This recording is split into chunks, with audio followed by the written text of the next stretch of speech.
You are now tuned into the sounds of Big Nate Sports Talk. It's on all the time, anytime.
Tuned in to Big Nate Sports Talk, the show that is on all the time, anytime.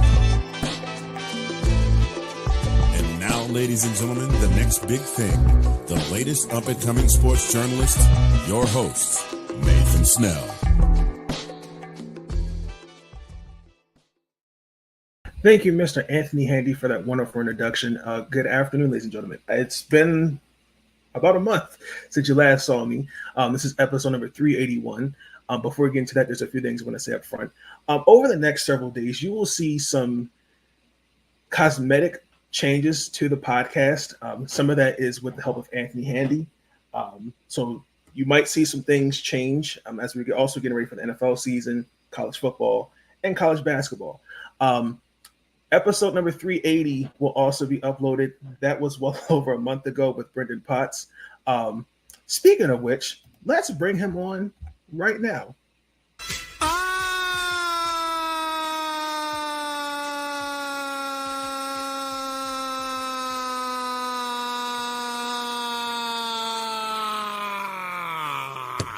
Woo! Brendan, what's going on, buddy? Hey man, I'm doing good. Did you have a good break? Didn't feel like a break. My last semester for my from the bachelor's. So I got you. Yeah, same here. I got to cover the Olympics a little bit. I wrote a little bit of Team USA stuff. So that should be on our website right now, World Exposure Report. But it's awesome to get back into the W, and I'm excited to bring on our guests that we have today and get into this second half of the W season. Absolutely, it's a definitely good way to get back, and it started off actually on a strong note, especially because it definitely it felt like almost a year. Yeah, it did. But ladies and gentlemen, I'm still kind of like, is this real? Because I was a fan of her when I was younger, when she was on TV. And she used to be on this TV show, ESPN First Take. I used to be a moderator, and now she does some stuff on NBC Sports. And she also covers the Phoenix Mercury. But ladies and gentlemen, please welcome the one and only Cindy Brunson.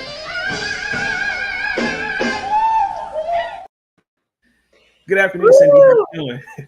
Big Nate, Brenden, how y'all doing? Good. I'm good. I'm kind of salty that you didn't also throw in former and fellow Coug, Cindy Brunson. Yeah, class of '96. Hello. Come on, go Cougs. Hall of Achievement. Hello. Thank you, Murrow College. Murrow College alum. Yeah. If you know, you know. All of the above. My bad. My apologies. Woo! Big Nate, I don't know. You can recover from that, my friend. I don't think I can recover from that at all. But ladies and gentlemen, Cindy Brunson. That over my shoulder? Come on. Pillow. Come on now. I was too memorized by the nice bookshelf you have back there. Oh, there we go. I try to be well read. But ladies and gentlemen, Cindy Brunson, she is a play-by-play announcer for the Phoenix Mercury. She's also done some stuff for the Pac-12 as well, especially on the football and men's basketball in particular. Fun fact, Steve Your husband, birthday, Yep. thank you. Also covers the Arizona Diamondbacks. He is the television play-by-play. Yes. For and the there's a NL champion Diamondback. I'm still trying to figure out what happened this year, but I understand the injuries. We're getting better. I mean, Marte is on the shelf, but we're going to be okay. It's kind of like the Warriors a little bit. A little bit. But Cindy, let's just get into it. So just where did your passion of one being a journalist, but also where you're at today, where did that start? It started when I was a little girl, and my dad didn't have any boys, and he would have the fellas over to watch football on Sundays. And this is how old I am. I grabbed the encyclopedia to look up rules of football. And when my mom would send me down into the rec room with drinks and snacks, all of a sudden one day I just said, "Ooh, that's not a hold." And my dad looked at me and his friends looked at me. And then all of a sudden I was in the group and I wasn't getting snacks anymore. And I was just sitting there watching the Seahawks and having a good time with everybody else. So that's how it started. I was about 10 years old at that point. By the time I was 12, I knew I wanted to talk about sports on TV, and I never looked back. Yeah, I kind of wanted to ask something similar. Nate, this is one of those episodes where if I mention at some point or at any point during the show anything about Washington State or being a kook, this is one of those episodes where you take a shot every time I do it. We don't want anybody blind drunk now. Wait. No one's gonna do it like Pullman though. You and I both know that. But no, what I was gonna say was how did Washington State and Merle College kind of help you on this journey to where you're at now? Oh, they fully embraced my dream, right? I hit campus and I had seen Robin Roberts, who looked like me, talking about sports on TV. And I met with then not yet Mayor Glenn Johnson, who was the broadcast professor at the time. And I told him what my dream was. And he said, "We're going to get this done. What can I do? How can I help?" And so it was just the meeting of the perfect storm, if you will. It was my passion and their help that put me in a position to succeed. I am forever grateful to Merle College and Washington State University. You mentioned Robin Roberts. Was there anyone else that you looked up to growing up, and when you garnered the interest in being a journalist? Well, when I was formulating these ideas, there weren't that many women on TV, period. And there weren't anybody that really looked like me. My dad is Black. My mom is white. I've always identified as Black. And so I was looking for those people in particular. And when I was really young, Jane Kennedy, a former beauty queen, was on CBS NFL show. And I thought I had to be a beauty queen to be on TV. And my dad shot that down real quick. Like, no, you don't have to be a pageant princess. We'll figure out a way. And then Robin Roberts. So, and that is why I try really hard in my roles today to not only lead the ladder down, but help people up the rung, because I know what it's like to want to follow in the footsteps of somebody who I can identify with on more than just a love of sports level. And you work with, I mean, one of the most historic names in women's basketball on the play-by-play broadcast. I mean, there's a college award that's named after her that, I mean, we both know Charlize has been on like the last 4 years on her on the watch list. And Myers Drysdale, how is it working with her and doing play-by-play with the Phoenix Mercury and working with such a legendary name? Annie is amazing. And this is literally a dream come true, because when I first saw a WNBA game, right, back in 1997, who was the analyst? Ann Myers Drysdale. She was next to Hannah Storm. How lucky am I that I have worked with both of those amazing women, Hannah at ESPN and now alongside Annie on a game-to-game basis with the Mercury. I am a kid in a candy store when it comes to the best partner in the world when it comes to talking about women's basketball, for sure.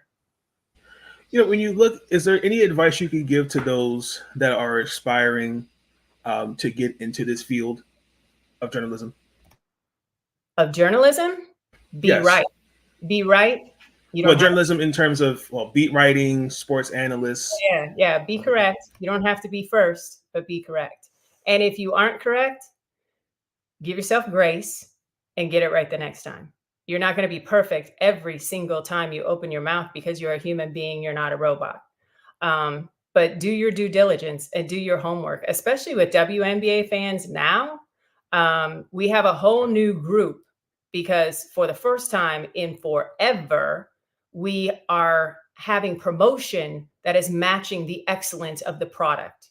The product has never been the problem. It's been the promotion. And now, thanks to incredible rookies like Cameron Brink, God bless her heart, getting injured with that ACL, Angel Reese, and Caitlin Clark, we're getting the promotion. And so you have an opportunity to not only share with the fans your fandom, but you have a great opportunity to educate. Like we're going down the playoff run stretch right now, right? And a lot of W fans may not know that we don't break down into Eastern and Western Conference. We take the top 8 teams. And if we can have, 5, 6, 7 teams from the Eastern Conference, if they are that good to take the top 8 slots. So just little opportunities to educate and inform as well as entertain. Yeah, I like that. And I'm speaking on this W season. We'll get into more depth in a little bit. But my question would be like, who's impressed you the most outside of Phoenix, of course? But who's impressed you the most this in this league, whether it's a team or a certain player? Or who kind of sticks out to you? Well, you said stay out of Phoenix, but I'm gonna stay in Phoenix. Yeah, that's fine. 30-point games and counting to lead the WNBA. She's averaging a career high of nearly 24 points a game. She is the first player in WNBA history with back-to-back 37-point games. And she is unbelievable. And guess what? There isn't a gold medal without Ka. 10 of her 12 points in the fourth quarter against France in Paris. A raucous crowd, a home crowd for sure, and Ka delivered. So, and every day she surprises me. Last game on the road, 18 of 19 from the stripe, a new WNBA record. Like, she's special. Outside of Ka, I tell you what, I don't know who put together that 4th place vote for A'ja Wilson. They should just go ahead and raise their hand now because they can go ahead and take credit for her back-to-back MVP because she is a one-woman wrecking crew. The MVP of the Olympics for Team USA over in Paris. She is phenomenal. And then a tip of the cap to Caitlin Clark. She has destroyed the rookie record for assists in a season. She may mess around and break the regular season record. It was the transferable skill that a lot of us were counting on. That would follow her from Iowa to the WNBA, and it has delivered. She's also cut down on those turnovers. She, in addition to setting the rookie record for assists, has the WNBA record for turnovers in a season, and she still has a bunch of games to go. So that number will probably get bigger and never get matched. But she's toned that down too. So those are and Angel Reese. I just had her in Phoenix, and wow, we had 14,000 in the stands, and I'd say a solid 5,000 were there for Angel. Tons of signage. And so special. 15 straight double-doubles at one point, breaking Candace Parker's record. Anytime you do something that Candace Parker did, but better, you have my complete and total attention. And she has Chicago in the playoff hunt, and nobody had Chicago as a top 8 team when the season started. I wanted to piggyback on the answer about education, especially for new fans. But more on the journalism side. So coming into this year, we knew what the impact this draft class was going to have, in terms of bringing more fans and more eyes to the W. But then on the flip side of that, we're seeing others that respectfully have never covered the W. If they did, it may have been like a sprinkle here or there. Then you start getting the Stephen A. Smiths of the world, the Shannon Sharps and the Charles Barkleys. And recently you had Fran thank you. Yep. Like the where does the education piece, where has that gone? Is it there, or is it just we're just following the crowd, if that makes sense? Well, I think the examples that you used, and I can speak to this because I have worked with Fran and I have worked with Stephen A. They don't know women's basketball like they think they do. I have received my mail at the corner of women's college basketball in the WNBA for the last 2 decades. When somebody says that Caitlin Clark is the best rookie ever in the history of the WNBA, I say, wait a minute. What about Maya Moore? Drafted number 1 overall, took her Minnesota team from worst to a WNBA championship. That's the best rookie, in my opinion. The next rookie on the list would be Candace Parker. She came into the league and won MVP and Rookie of the Year in the same season. Until Caitlin can do those things, she's not the best rookie that's ever been in the WNBA. So when I get the headset on and the microphone in front of my face, my partner, Annie Myers-Drysdale, and I have those kinds of conversations on the telecasts. Like, wait just a minute. It's so easy to be, in the moment and think that this is the best ever. Again, the product has never been the problem. It's the promotion. The product has been amazing. And there have been so many great hoopers. We just need to talk about them. Brenden? Yeah. I mean, I don't have any more ones that I can think of right now. So Nate, if you have another one, you can go ahead. I've never been to Phoenix. I've heard that it's on my bucket list. I've heard that. What are we doing here? Let me finish. Thank you. It's on my bucket list. It's on my bucket list. But you've seen obviously the franchise go through a new ownership. Mm-hmm. You've seen BG not there, after she was illegally detained in Russia. You've seen what happened with Skylar Diggins-Smith. Now you've seen a new ownership, Kai, and the MVP conversation. Just what has been the feel with like a new rejuvenated Phoenix Mercury? I tell you what, this is such a special franchise, right? Because it's one of the 3 original franchises from the origin of the WNBA in 1997. It is a franchise that has celebrated 3 WNBA championships, and it features one of the greatest to ever pick up a basketball, the leading scorer of all time, in Diana Taurasi. When Matt Ishbia took over as owner of this franchise, when Robert Sarver was pushed out of the NBA, and thank goodness gracious for that, because now Ishbia gets it.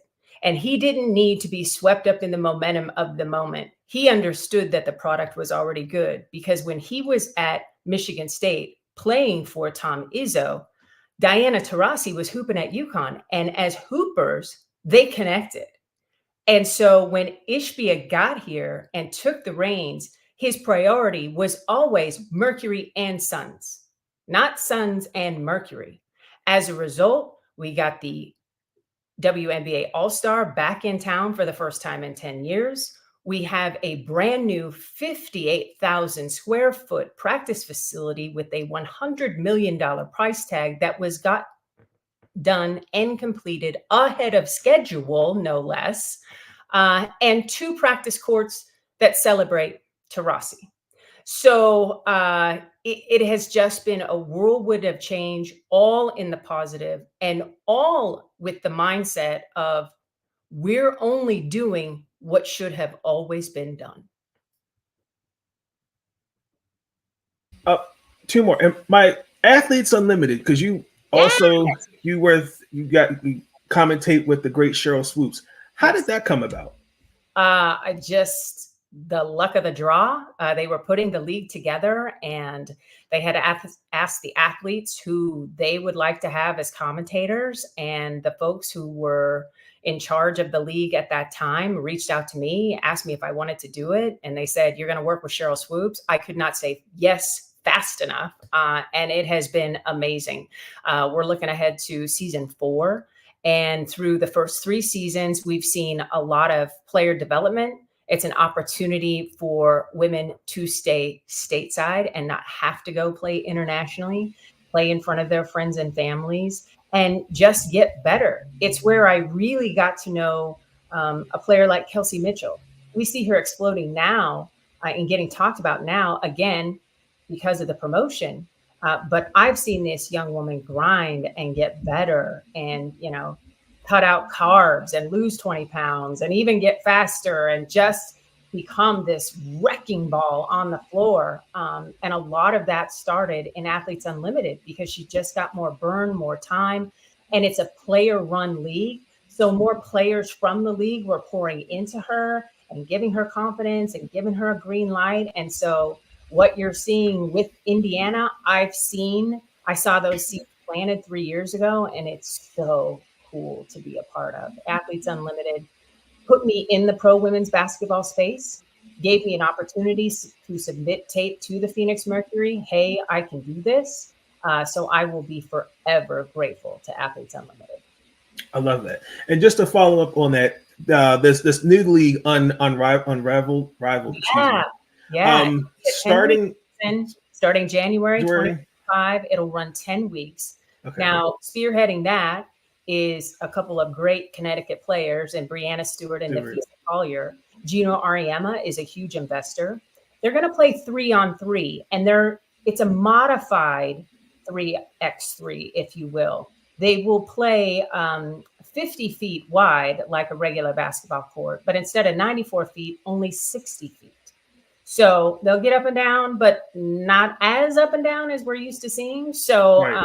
I think that'll be cool. And you guys have seen the list of names that they have signed up. They're not playing. Doesn't it start at the same time as Athletes Unlimited? They will cross-pollinate, I think, because everybody, Unrivaled was very intentional about not being in the same space as March Madness. They want to complete their season before the tournament starts. And Athletes Unlimited, in conversations that I have been exposed to going into season 4, are trying to do the same thing. But you will have different players, right? Because it looks like Unrivaled is getting the creme de la creme, like Satu Sabali just signed up, and Athletes Unlimited, what has made its great stamp on the game is because we've had 15 to 20 WNBA players, but the other 20 are up and comers, players you might have heard of, players that are fighting to get back into the league and get contracts. We saw that happen for Odyssey Sims and Kalani Brown. So it's a bigger blend, I guess, a bigger cross section of available players that might be out there. And again, it's conventional 5-on-5. So it's, what do you want to see? What entertains you? I like that. I just have one more, and then we're going to get to some WNBA talk. Journalism today, in my opinion, especially with the ethics in how someone breaks a story, or it tries to be a judge or a juror. I'm being careful here with my words, but that we all know with Las Vegas, the Las Vegas Aces and the Erica Hamby situation. There have been several WNBA journalists that have taken it upon themselves to break stories that I don't think go against the number of what a journalist is supposed to do. Has the ethics in journalism, are the lines being blurred, or is it the same to you? There's a little blurring going on, but I see that everywhere. I see that in local politics. I see it in national politics. I see it in the W. It's just the state of where we are, right? Because so many people are consumed with getting likes on their phone instead of doing the right thing. So As a fan, as a fellow journalist, you just have to be discerning. You know where the right stories come from. You know where the accurate information can be found. And that's where you need to invest in. I like that. Now we're going to get into some our Brenden and I did rankings, and just for the record, my team lost to the Seattle Storm last night. The fourth quarter cheat switch is an actual thing, and I've So your team is the Mystics. Painfully, yes. You have Suge Set now. You're welcome. He called game at halftime when it was 14 I sure did. points. You can't. It turned into a 4-point game at the end of the third quarter, and I was like, "Oh, great! He reverse jinxed us. Now we're gonna lose." No, because fourth quarter, that's when the foolishness comes out. Listen, Big Nate, in your defense, I would not bet WNBA basketball. Everybody is so good. Even Washington, at the bottom of the standings, can get you. If you don't come to the arena buttoned up and ready to go, you can get got. Look at Las Vegas. They lost to Chicago right before the Olympic break. Nobody had that on their bingo card. So did New York.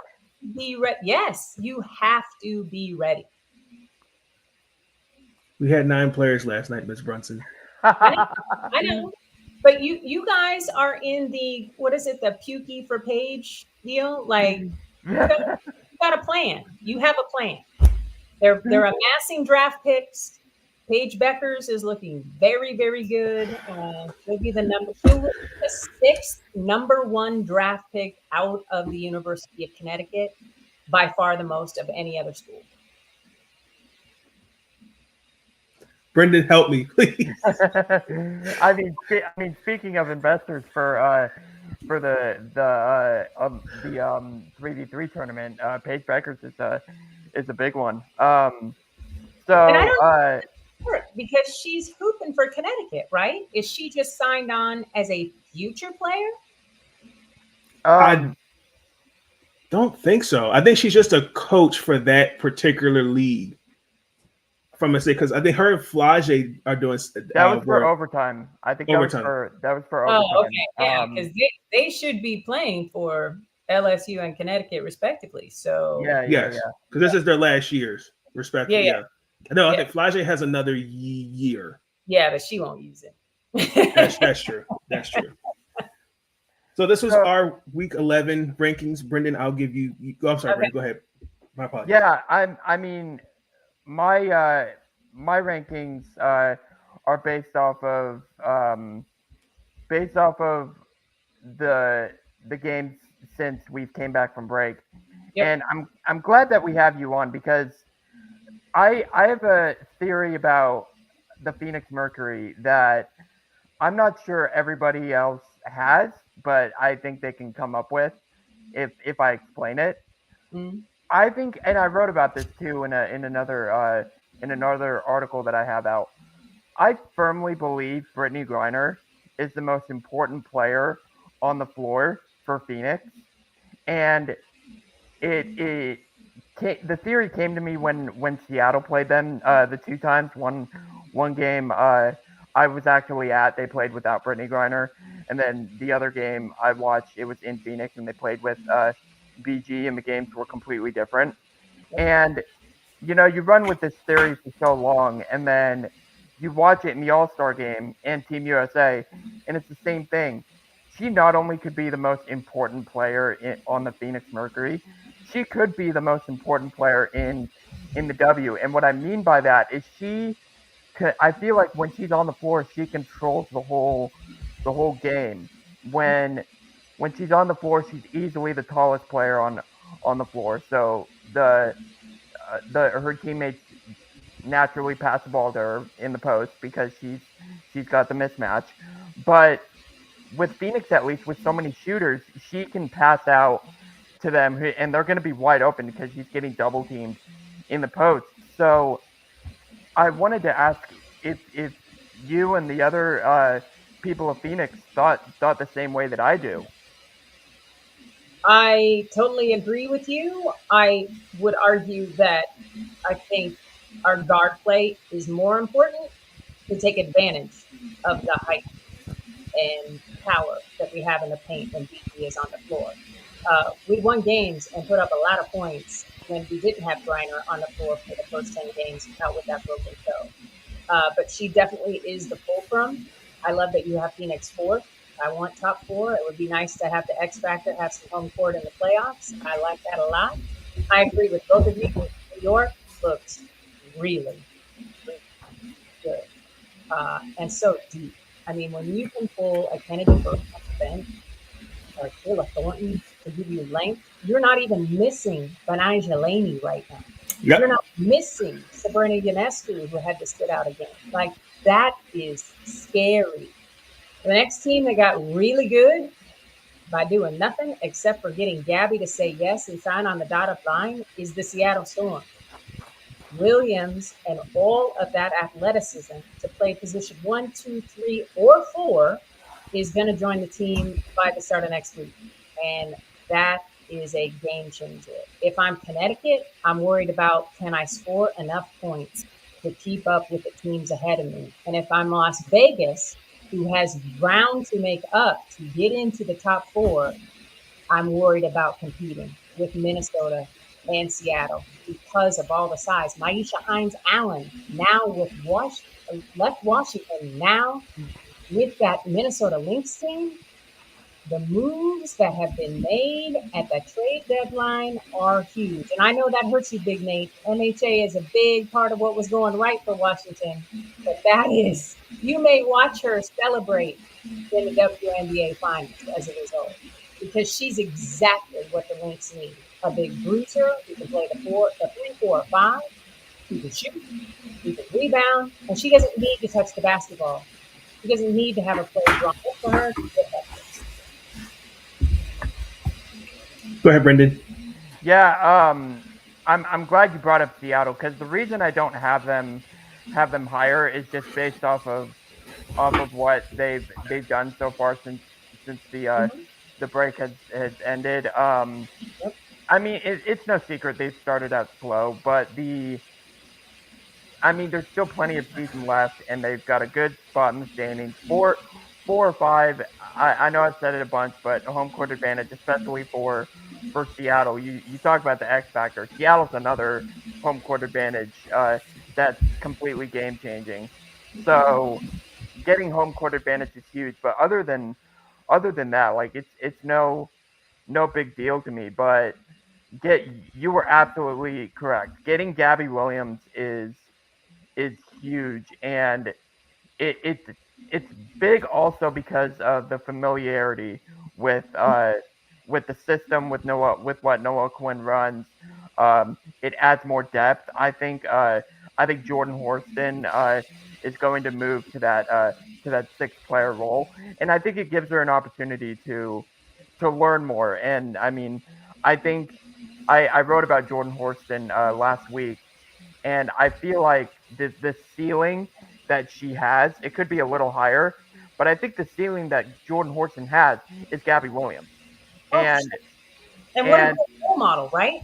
Yeah. Jordan can go, oh, okay. Just like I think Natasha Mack is going to benefit from Monique Billings now with the Mercury. That's huge. Mm-hmm. You have what you can be in front of you.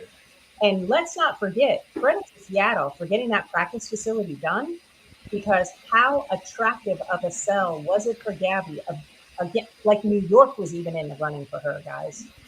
That Seattle was familiar and had all of the bells and whistles too. Well, I'll even go back to the practice facility being attractive to Nneka Ogwumike, Skylar Dickens-Smith. It's attractive to those. The other reason why they signed was to play with Jewell Loyd. They blatantly came out and said, I want to play with Jewell Loyd. But another... And to play for a Black female coach who had in the WNBA. Yeah. And one of the reasons why they came out, or why they signed with Seattle, was the practice facility. And that I said before, like, it's important for these organizations to to come out and do something like this because it attracts free agents, and Gabby Williams is just another example. Yep. I think that the team that I think that we should not sleep on is the Connecticut Sun. I think with the Marina Mabrey trade, I think it elevates Connecticut to now. I think offensively they should be better. Before the trade, I just think offensively, the Alyssa Thomas point guard experiment that just was a fail. Let's just be honest. And then when DeWanna's not hitting shots, it's a long game. I mean, Brianna Jones is a post player. Ty Harris and Dejanay Carrington were your bright spots. It's going to come down to the guard play, and I think that they need. And I even said it from the beginning of the season. The draft did not truly address what they needed because their number one, their first round pick was on the French team on the Olympics. And I think they need to get somebody now. My only concern is like this is championship or bust because we all know after this year, the WNBA is going to look totally different. Yep. For some teams, with the new CBA, now the new TV deals, so players want to command more money, all that. So I feel like Connecticut pushed all their chips in the middle of the table. So that's my sleeper to get to the finals. Connecticut to the finals. Okay, Big Nate. Yeah, I still make the argument if Brianna Jones didn't get hurt last year that they're in the finals last year. I could see that. Yeah, and it was devastating because people forget that she got injured in Seattle. I mean, it was devastating when she got hurt, and it definitely brought down the spirit as a whole for the organization. But I mean, you brought up the name Dejanay Carrington. She's gotten the opportunity this year. Finally, I've been writing about this for as many years as she's been in the league, really ever since college at Baylor. But she has excelled with this opportunity. So I mean, all flowers to Dejanay Carrington. I think she needs to win Most Improved Player. And I mean, it's the talent's there, right? Like the talent's there. It's just that she's been given the opportunity, finally with the Connecticut Sun. So Dejanay Carrington's an example of Athletes Unlimited working because she has played in that league, showed up, showed out, unbelievable. And then got on everybody's radar screen again. Stephanie White had to look and evaluate and go, wait a minute, I might have something here. I've seen her in 5-on-5 run for 4 weeks and run and dominate. Can I make that work here? And she's just a defensive stopper. So, I think it's great. My concern with Connecticut is their ability to score and score in bunches because that's what you have to do against a New York, against a Minnesota, against a Phoenix team, against the Aces, where you have players on the roster who can go on a heater, who can drop 30, who can drop 40. Like, you have to match that offense. And you can't just be a grinded out defensive team because now teams are running when they make shots. They just take it out of the net. Look at what the Fever are doing. Take it out of the net, get it up the floor. So if you can't match folks bucket for bucket, that's a problem. So that's my concern with Connecticut. For sure, I agree with that. My biggest thing, the Atlanta Dream. They're coming. They're coming. We have 2 games against Atlanta this week and another one in early September. And they are a completely different team with Jordan Canada at the point. Right. That was my concern at the beginning, with her not there. Yeah. Yeah. They are coming. If I'm Chicago, I'm very nervous in that 8 spot because I think Atlanta is going to play well enough to get it and maybe even move up to 7. Like they're coming. For sure. And then also too, Tina Charles. Seattle and Connecticut back to back. You have my attention. That's true. And Tina Charles can move up to the number 2 all-time scoring. She can surpass Tina Thompson. So that's some history for sure. Yeah, for sure. Washington, it was, this is obviously a rebuilding year for us. It's been painful. No, and last night, run back the tape from 2019, man. That was a good year. I can't. Like in serious, like by the way, she's phenomenal.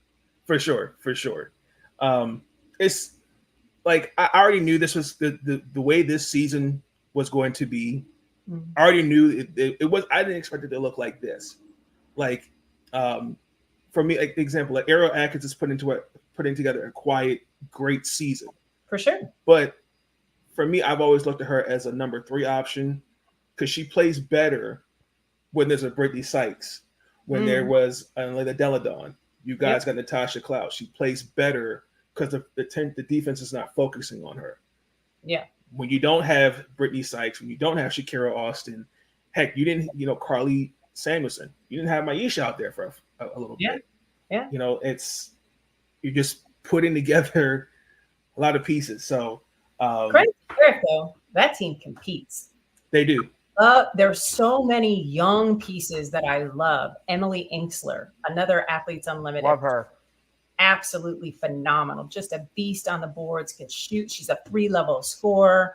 I mean, for somebody like that to get more burn and opportunity, I know that it's tough as a fan, but after watching Phoenix only win 9 games a season ago, I can say, Big Nate, I feel you, but I feel like your team struggling has way more bright spots than our Mercury team did just a season ago. Oh, no, for sure. I understand. I think for me, what I'm learning is you have to put the fandom side when you're objectively covering the team. Yes. And I think sometimes, but watching the games, you get frustrated because it's like a great example. Last night, Washington was down 3 points. 2 stupid turnovers that just were like, what are you doing? And it's like little things like that. It just goes. But I'm optimistic for the future because I already know what this is going to be. And credit Eric Tebow. Like, a lot of people criticized, Mike for putting his son in that position. Eric, people forget last year they were in the playoffs. Yep. So, and almost at New York. Almost. Remember, Josh, at New York. Missed and painfully missed the free throw. Yeah. But that's okay. But had him there. Had him right there. Like, that's fun. And you'll be back. That's the beautiful part about all of this, right? Because 2 first-round picks. Yeah. I mean, that's not terrible. And what about Elena Deladon? Like, does that demonstrate, hey, maybe I should come back and run? Because that's a nice piece just sitting in the cooler.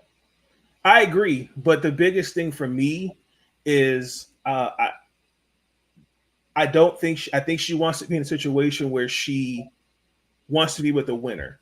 And I think the last couple years, Washington, like not really understanding where we were going. And I think last year was kind of a reality check.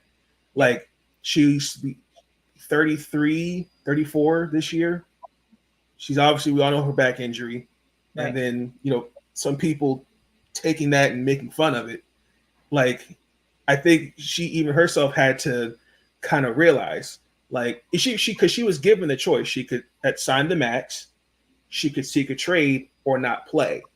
I think she's like, okay, let me take this year and figure it out. But also, let me see what they're going to do.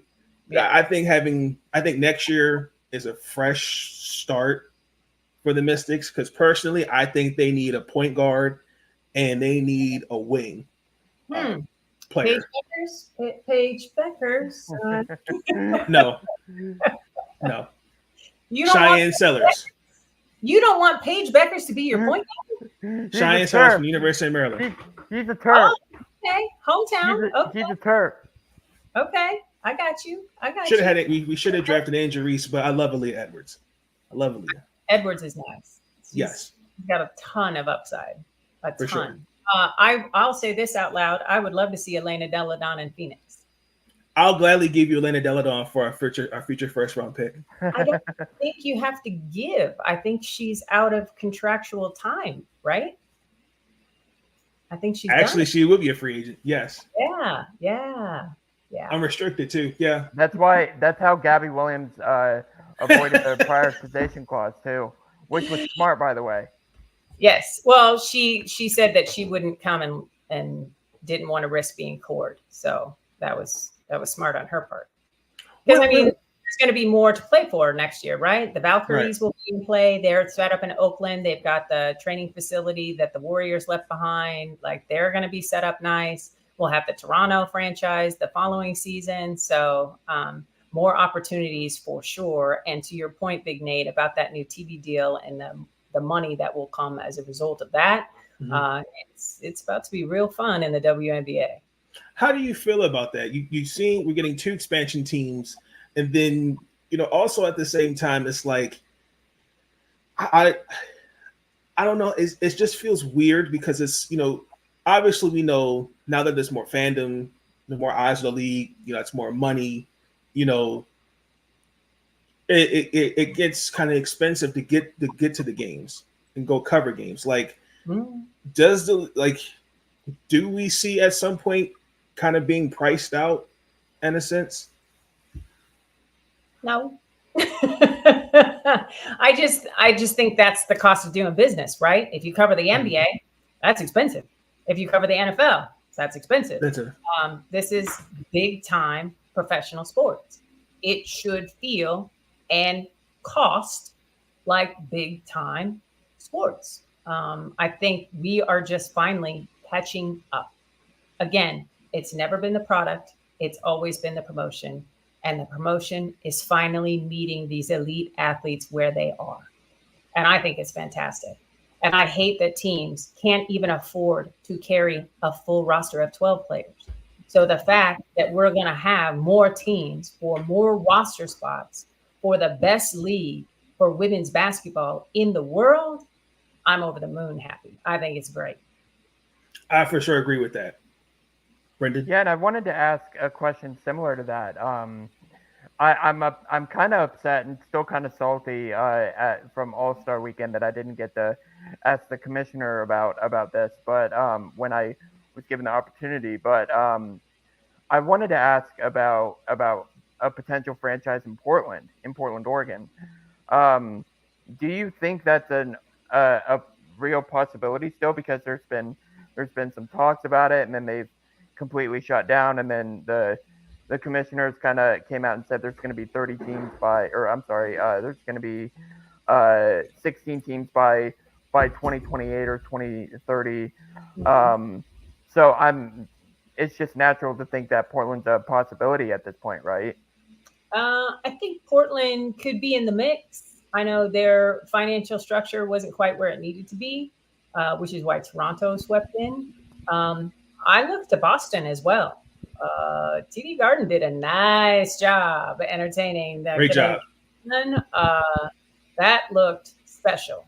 And being a gigantic sports town and having lived on the East Coast, just an hour and a half south of Boston, that could be special to have a team from the W in Boston as well. So we'll just wait and see. I think all the growth is great. And I think this league has needed to expand for a long time.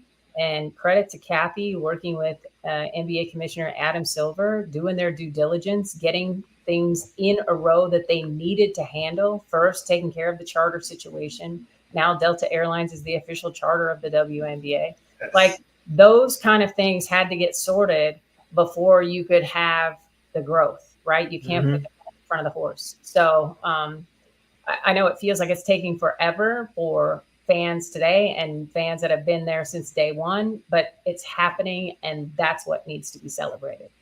Patience is a virtue. That part. This year, the Pac-12 is no longer a conference. Please don't remind us. My heart, Nate. You're stomping on my heart. Well, I mean, painfully, some of the Pac-12 has to come play in the Big Ten, so I'm not looking forward to that because I have to see Juju Watkins, and then Maryland football has to see UCLA. I'm not feeling that. That's okay. You're preaching to the choir. Listen, I tweeted out, yay, UCLA's. We got another member of the Bruin squad on our roster joining Charisma Osborne. It's Monique Billions. And somebody tagged me and said, oh, pride of the Big Ten, UCLA. And I dropped my phone. I'm like, no, I'm not ready for that. No. Yeah, it's a shame that greed in football had to ruin one of the best women's basketball conferences in the country, hands down. And the Big 12 is going to learn that with Utah, Colorado, Arizona, and Arizona State joining their group, because those 4 teams will be top 6 this year. And then the Big 10, this is good injection for them, as they say so long to Caitlin Clark. Then they get all the eyeballs that Juju Watkins brings from USC and all of that talented crew that Lindsay Gottlieb has put together. And then another top 5 team, and what Corey Close is doing with UCLA. Kiki Rice is back, Laura Betts, Charlize Ledger-Walker is a grad student on that group. So it's and Oregon is trying to revive itself, and UW under Langley has been very interesting. So I think the Big Ten is going to regret welcoming the Pac-12 teams, and I think the Big 12 is going to do the same, because elite basketball was being played. The only teams that are going to suffer in this change are Stanford and Cal, to go to the ACC, to have to travel cross country. There were talks at one point of, hey, maybe we just play our home games at SMU so everybody doesn't have to travel. I mean, it's just gotten bananas. So I worry about those 2 schools as the former Pac-12ers, but everybody else, I think, is going to eat and be real comfortable in their new leagues. Well, the ones you named for the Big Ten, they have to come see us and Brenda Freeze and the Maryland women's basketball team. That's true. But I remember, Big Nate, going to Puerto Rico. This is probably 6-7 years ago now. And Maryland pulled up with top 10 in the country. And I tell you what, Washington State beat them. I thought you were going to last year. I'm like, wait, didn't that happen last year? No, this is several years ago. Yeah. I was down there. It was fun. I had a blast. Well, I'll remind Nate as well. Like last season, Leah Galdera, Tia Pritt, yeah. Leah and Tia show. I'll even go to last season too. I haven't heard from you. You okay? Okay. And I remember as a fan, like, we're in this little island gym, and Maryland pulls up. They had to have 2 buses because they had all of we just went to the Final Four stuff, like all the personnel, luggage people for the luggage, gear people for the gear. Like, it was crazy. I was like, okay, Brenda's not playing. This looks major big. This looks like Connecticut. This looks like Tennessee. It was impressive. And Washington State won. I mean, damn!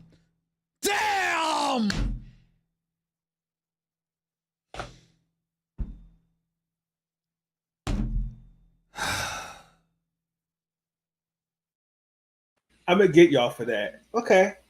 I'm just saying. It's always good. We're in the WCC now for women's basketball. So you got to give me that. I'll give you that.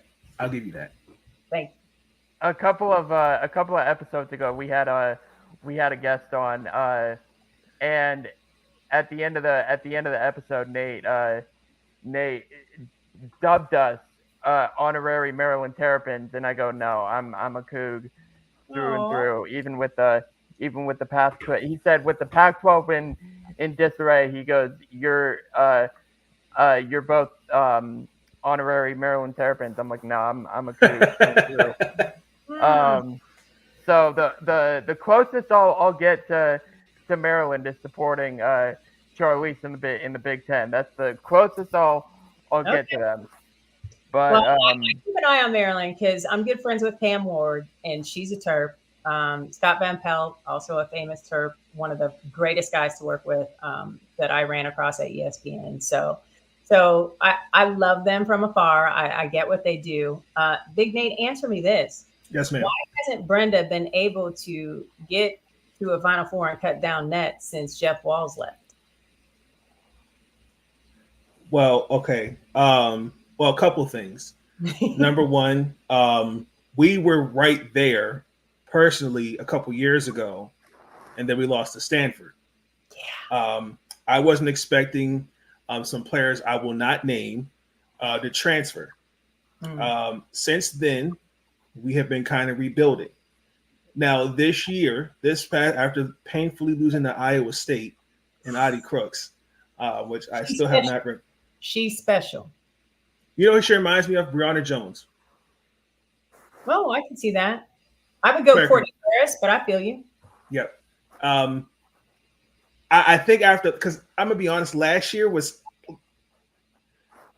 I think, building off the Elite Eight appearance. I mean, we looked really great against South Carolina for that one quarter, and then after that, it just South Carolina.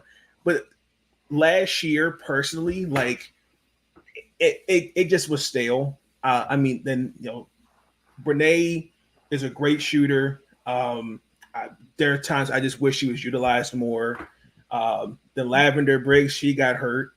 Jakia Brown Turner, it took her a little bit to, I think, adjust to Brenda's style of play. Bree McDaniel, who I think this year should be a player to watch for this upcoming season. And then Cheyenne Sellers. Right. Definitely, this is her last year.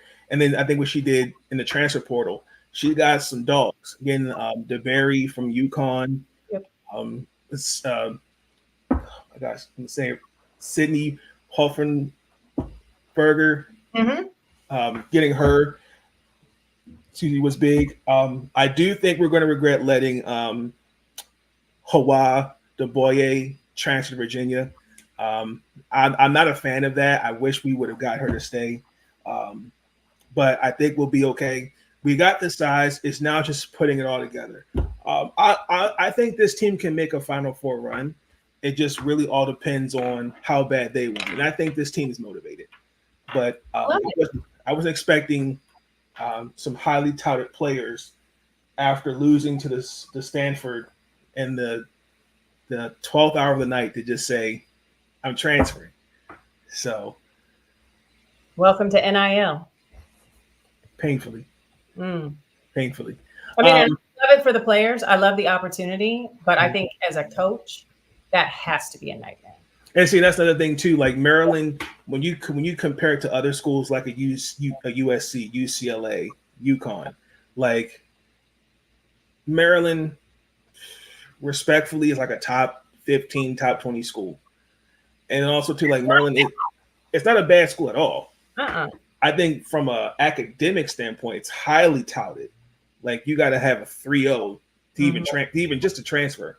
But I mean, I think also like we're kind of figuring out what we are because we've always been back and forth between a football school and a basketball school. Like the men last year, I think now this year should get it together. I hope so because Van Pelt doesn't have much left in him.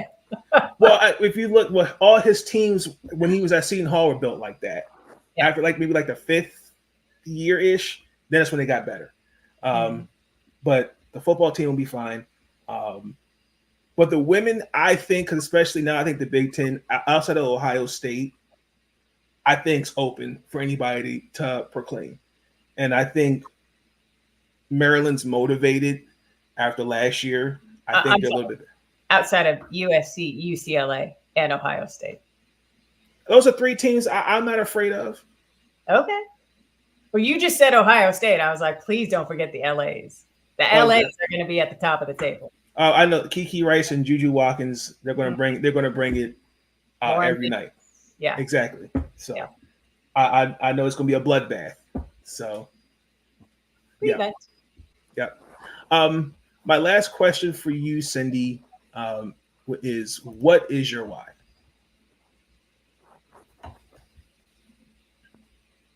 Well, when I first got into this business, it was to put food on the table and a roof over my head. Now that I've done that for a minute, my why is to make sure that the people who come after me are put in a position to succeed. I don't just drive down the highway of life worried about myself. I'm always looking in my rearview mirror to make sure that the next group of women, especially when it comes to play-by-play, are ready to take the baton as soon as I hand it to them. That is mission number one. It's my goal to never hear a man call a woman's game at the highest level. The fact that there is a male play-by-play voice on the women's NCAA national championship game and the WNBA finals is galling to me. And I want to be a part of the change that makes sure that it is not just a female, hopefully a woman of color in that position calling those games. I like that. I love the WNBA when it started. It was Hannah Storm and Annie Myers-Drysdale.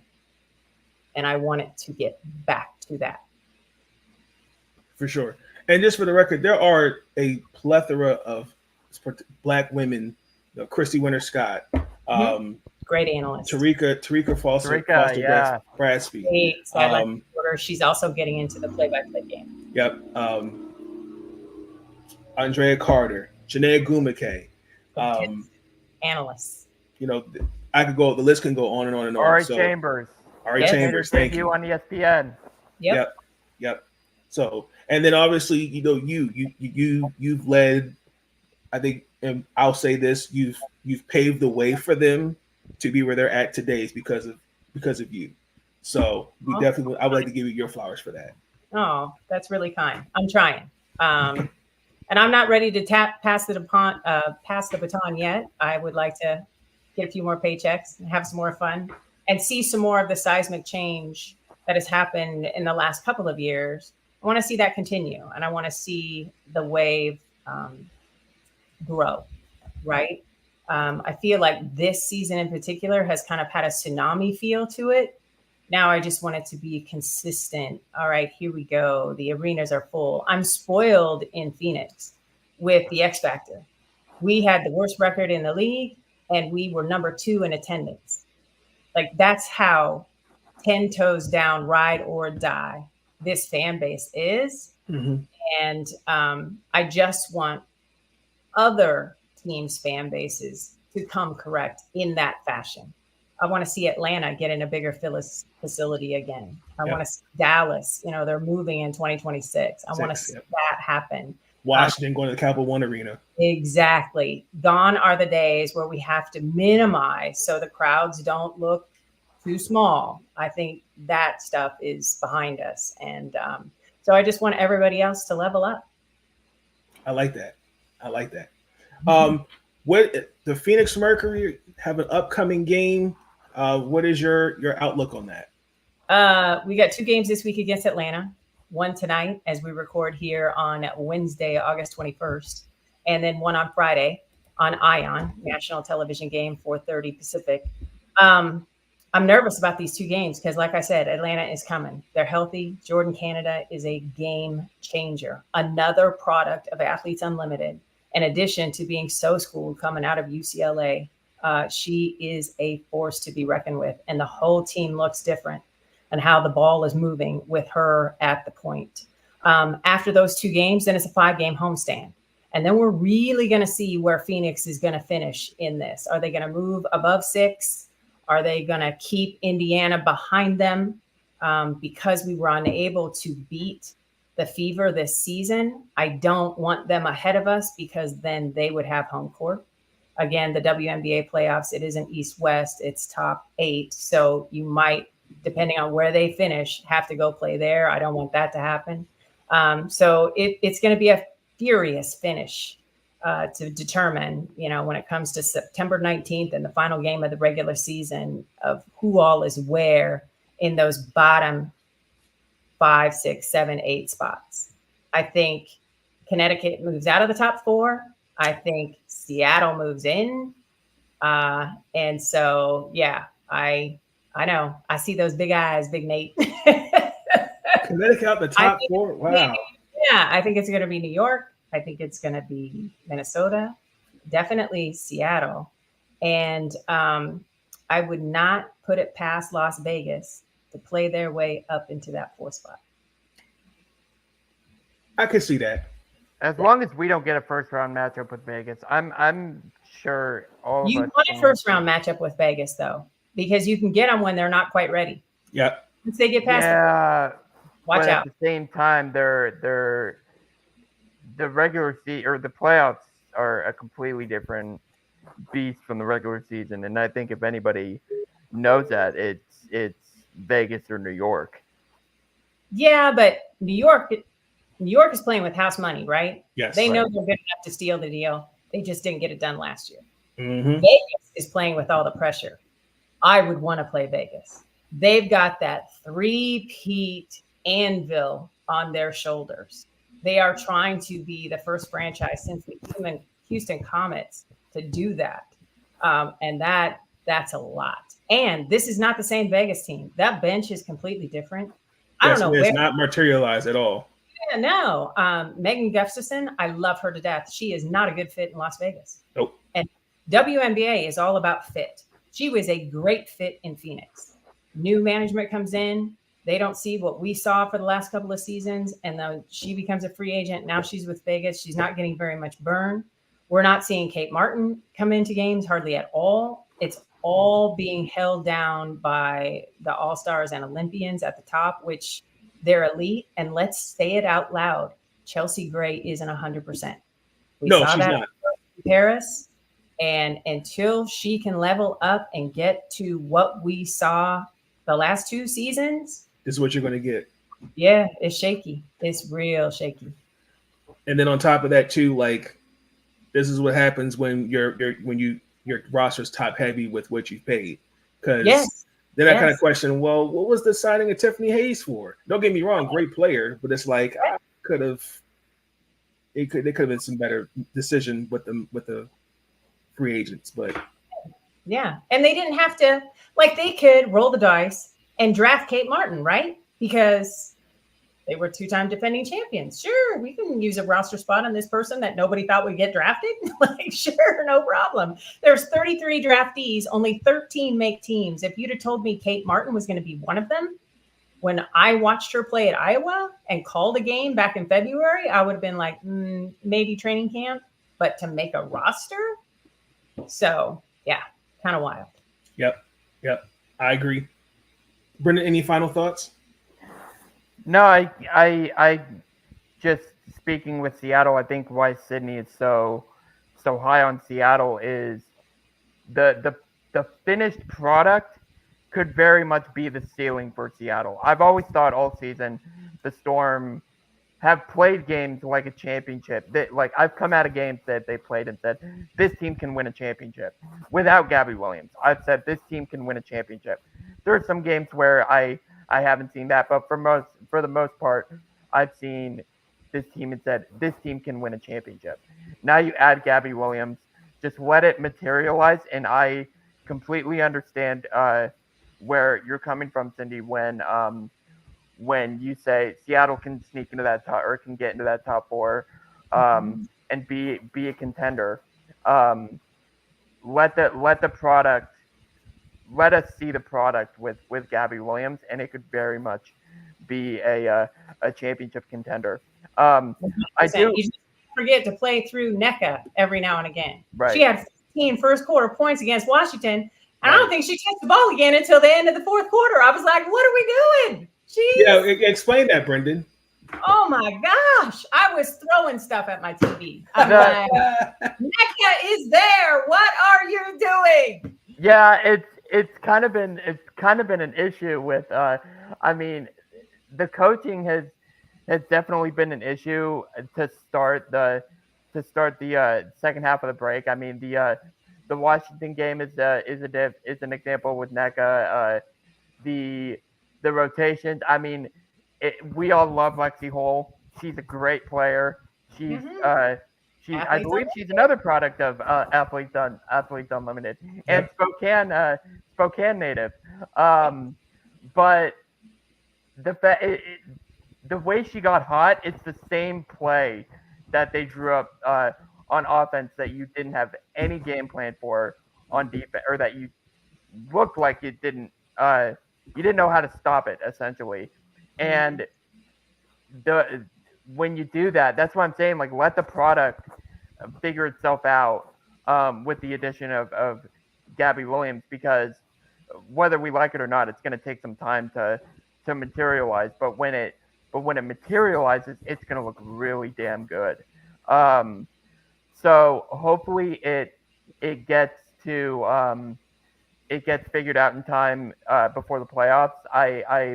I've heard around the NBA and a bunch that there are 82 game players, and then there are 16 game players. And what I mean by that is there are 82 game players where they're going to play terrific in the regular season. These are particularly role players. They're going to play great, and they're going to be an X factor for their team in the regular season. And they're not as much going to show up in the playoffs when it really counts. I can see that for a team like the Storm, because Nate, you mentioned before that Jewel Lloyd has not done well shooting. Well, that's been why we've struggled really all season in that category. We've been I think we are technically undefeated when we shoot 20% or more or better from three, and we've shot dead last in field goal percentage. In field goal percentage makes, we're dead last in the league, and yet we're a top 5 team in the league mainly because of our defense. But Ezzy. Ezzy Maglagor. But I feel like we're saving our. I feel like with some of these games, we're saving our shots for September and that playoffs, and all those makes are being saved for the playoffs when it really counts. So that's why I'm saying, like, let's watch this team in the postseason. Many people are counting Storm out based off of recency bias. Let's wait till September. Let's wait till this product materializes and becomes a for lack of a better word, a finished product. So that's what I've seen from the Storm this season. But Cindy, I do have one special request, and this'll hurt Nate, but this'll bring a warmth to your heart and mine too. Can I please get a Goku? Of course you may, Goku. Goku! Come on, Big Nate, you got to give us that. No, I love it so much. I love it. I love it. He always reminds me, especially around basketball, go Cougs. So he always reminds me of that. But yes. But Cindy, we appreciate you joining this episode of the podcast. It's much appreciated to you. Thank you for what you do for the game, what you're going to do for the game going forward. I hope the Phoenix Mercury win. But Tina Charles, is 10 points away, as this video is being recorded, for surpassing the great Tina Thompson. So I'm looking forward to that. That is extreme. That is an extraordinary. Which will still put her 2,500 points plus behind Diana Taurasi. That is crazy. You think that record ever gets broken? I think Stewie has a great opportunity because she shoots the three and she scores in bulk. And despite whatever that ESPN writer said that she was winding down or whatever, I almost killed my cornflakes that day. She's got a lot of hoop in front of her, and I think she could be the first person to eclipse 10,000 and maybe catch Diana. But I believe only one. I believe the words you're looking for are aging out of her prime. Yes, like really? Nah. I don't know if I wouldn't say it's aging out of their prime. I think it's more of just I think after basketball just is a wear and tear. Like, think about it. The schedule this year was very flunky. Like, you have 3 games in 5 days, and then that was the to Olympics. accommodate the Olympic break, though. Right. I'm just saying that after out. yeah, that can become more taxing. And like it comes to a point, it's like when you get a chance to rest your body. And she starts unrivaled, right? So she doesn't have to go overseas and play that grueling schedule. And you saw what international play looks like in the Olympics. Big time. It is just ferociously hard. And so if she's doing 3x3 stateside with unrivaled, then she's saving her body there as well. Yeah. So I definitely, I mean, especially after watching what Diana Taurasi goes through to stay in shape, to stay ready, to be ready and elite, still a starter in this league. Bella, she is averaging what she averaged when she came in as a rookie. Yep. It's a game. That is insane. Right? So it can be done. Like, and everybody's like, ooh, I don't know, for a woman. Nobody says nothing when LeBron hoops. Not a word. They just look for him to sign another contract and come back. That's exactly how we need to look at Stewie. Yep, I agree. I think Stewie can do it. I'll put Asia in there because I think you're starting to see Asia's game evolutionize a little bit. Asia isn't shooting enough threes. You got to have a volume of points. True. Remember, you got to score the basketball, and nothing helps you get to those numbers faster than 3-point shooting. Because in addition to having the most points scored in the WNBA historically, Diana also has made the most 3-pointers. So that's the kind of player that will eclipse her if it comes to that. You got to be able to shoot the 3. That's true.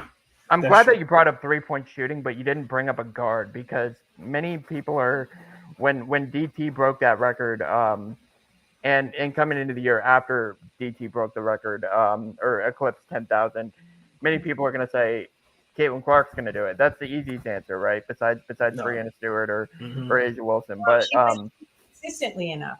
Yeah, but I mean, Brianna Stewart, she shoots the 3 ball enough to get herself into the conversation to eclipse whatever record Diana Taurasi ends up with. I tell you what, I do think Caitlin Clark.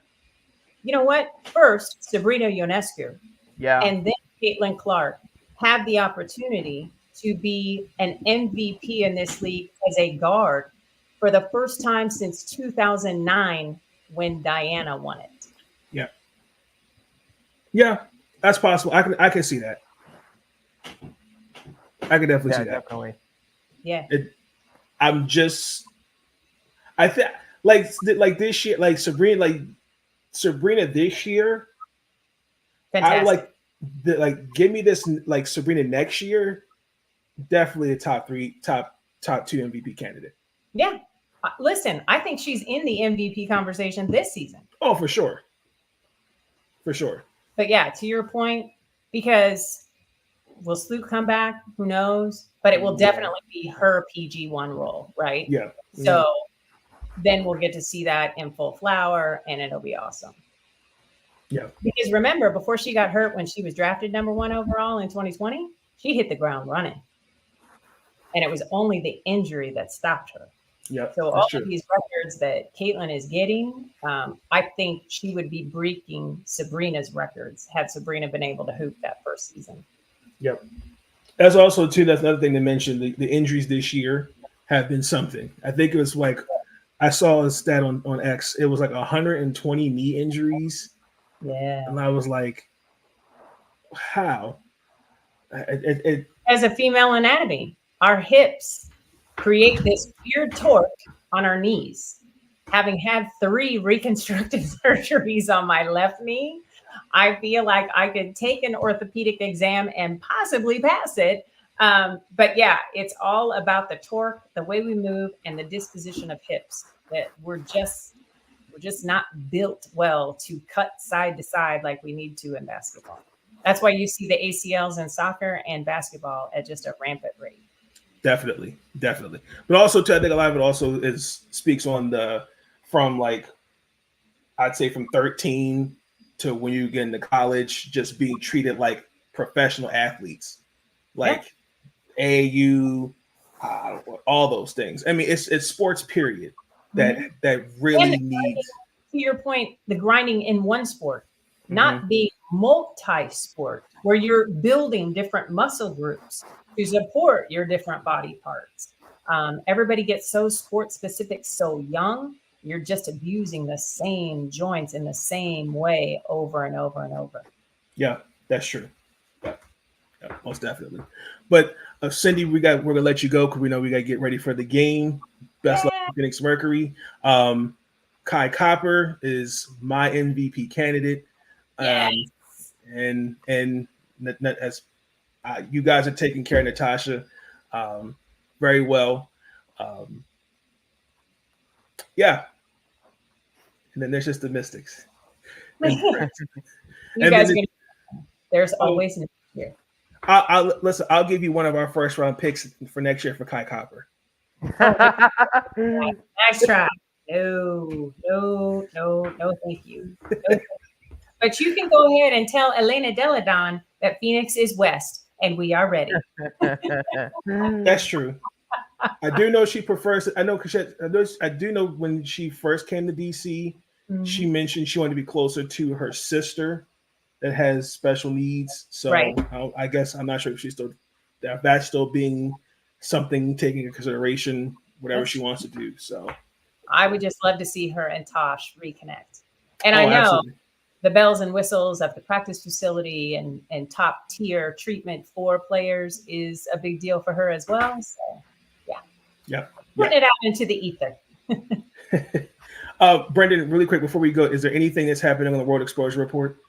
Well, we've put out a couple of pieces. I just put out a kind of a news release about Gabby Williams, and I kind of broke down what the move means for her, what it means for the Storm, and how it kind of what we talked about today, kind of how it vaults into into the championship conversation. So that's up on the website right now. I also put out a for lack of a better word again, expose on Jordan Horston, and how she's one of my, next to Dejanay Carrington, she's one of my favorite role players this season, and how she can be an X factor for them this season. So that's up on the website along with my coverage for Team USA. I have a couple of pieces on there as well.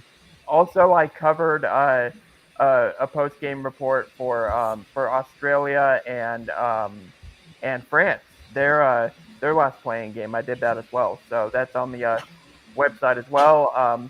And yeah, always look for more upcoming pieces on the on that website. And it's been really fun. I love it. My internship for Maryland Sports Blog. This was my last semester at the University of Maryland Online Global Campus. I'd like to thank Brian Herdasky for the opportunity for working with the team. I'll still be with them as we get ready for women's basketball team collegiate season. I'm finish up with the Washington Mystics. Also, I'm doing some other stuff for Team NBS Media. We're working on this week's rankings, so be tuned in for that. And be tuned in for more episodes of the podcast. We're also getting ready for the NFL season with the Washington Commanders and the Baltimore Ravens. Not looking forward to that, but yeah, it's going to be an interesting season for both teams. But Cindy, again, thank you. We appreciate you. I'll leave Cindy's Twitter in the description below. Please follow her, and also to check her out with the Phoenix Mercury play-by-play, and also to just a great voice in women's basketball. And we appreciate you for what you do, Cindy. Oh, thanks so much for having me, fellas. And thank you for doing all you do in the women's basketball space in particular. We need more sound minds and clear hearts in this space. And you guys check both boxes. Thank you. Thank you. Yeah, we appreciate that. Thank you. That means a lot. Thank you. With that, ladies and gentlemen, please like, comment, and subscribe. I'll catch you on the flip side. Y'all have a good night. Peace. Stay up.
Nate Sports Talk. If you enjoyed that episode, be sure to like, subscribe, and share The Next Big Thing, the next up-and-coming sports journalist, Big Nate Sports Talk. It's on all the time, anytime. And I want to thank you. All I want to do is say thank you for everything you do.